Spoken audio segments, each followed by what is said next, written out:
The fracturing of the transatlantic order, Munich 2026, and the emergence of a new geopolitical era. The 2026 Munich Security Conference has become more than an annual diplomatic gathering. It has evolved into a symbolic arena where the future architecture of global power is being contested. What was once a predictable reformation of transatlantic unity now carries undertones of a strategic divergence, structural uncertainty, and ideological recalibration. The language used by the American leadership, particularly by the Secretary of State Marco Rubio, about a new era in geopolitics reflects a deeper transformation in the foundations of Western alliance politics. This is not rhetorical inflation, it is the recognition that the post Cold War security consensus is eroding under the pressure of a multipolar competition.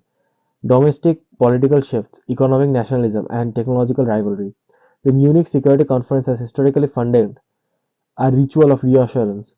American presidents and secretaries of state used it to reaffirm NATO commitments, to signal continuity, and to demonstrate that Europe remained central to US grand strategy. The 2026 iteration departs from the tradition. Despite reassurance, it delivers recalibration. Instead of strategic inevitability, it represents conditionality. This difference is structural. At the center of the shift lies the questions of American reliability. For decades, European security doctrine has rested on the US nuclear umbrella, embedded within NATO.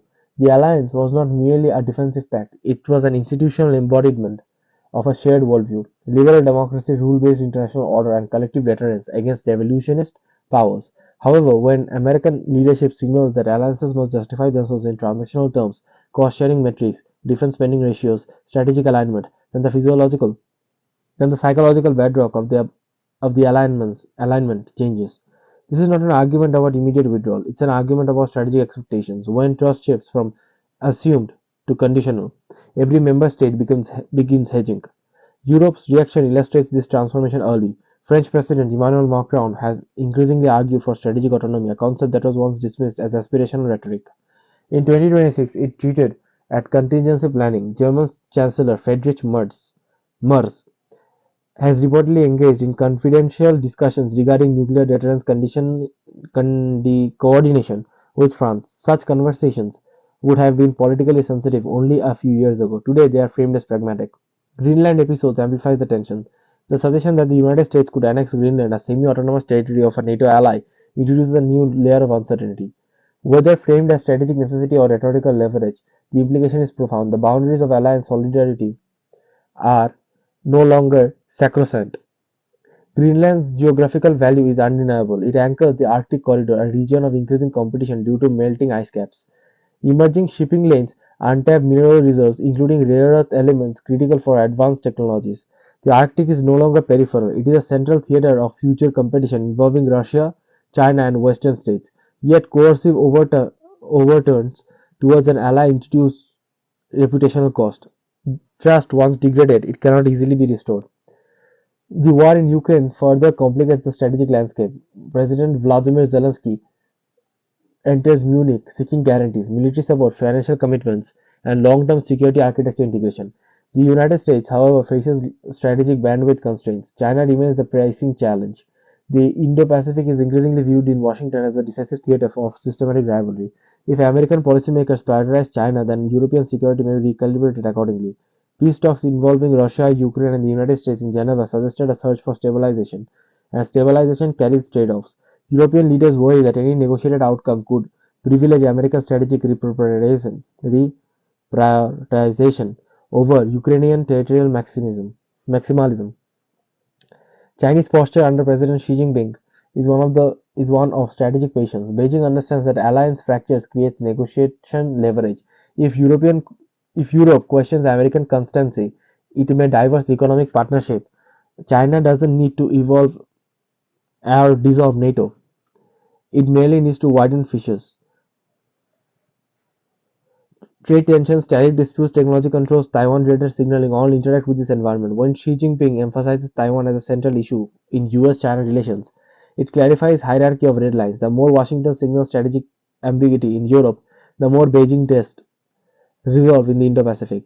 Iran nuclear program invokes yet another axis of strain.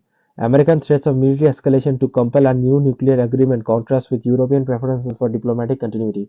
Divergence here risks the replay of earlier transatlantic fractures, where unilateral American moves impose secondary economic consequences on European firms. In a world of multipolar friction, alignment is no longer automatic, it is negotiated.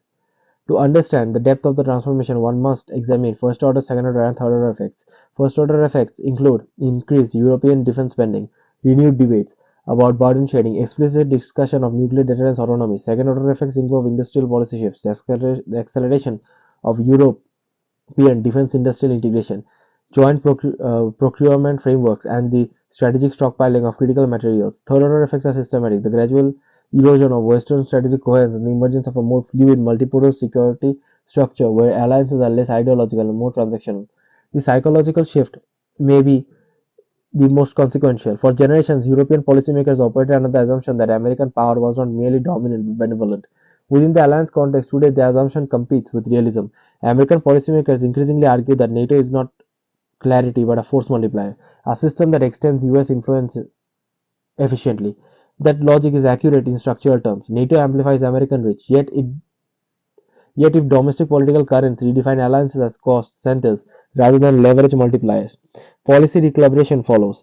The Munich Conference thus becomes symbolic. It is staged upon we, uh, which these recalibrations are articulated. Rubio emphasizes on re-examining role signals that United States seek clarity.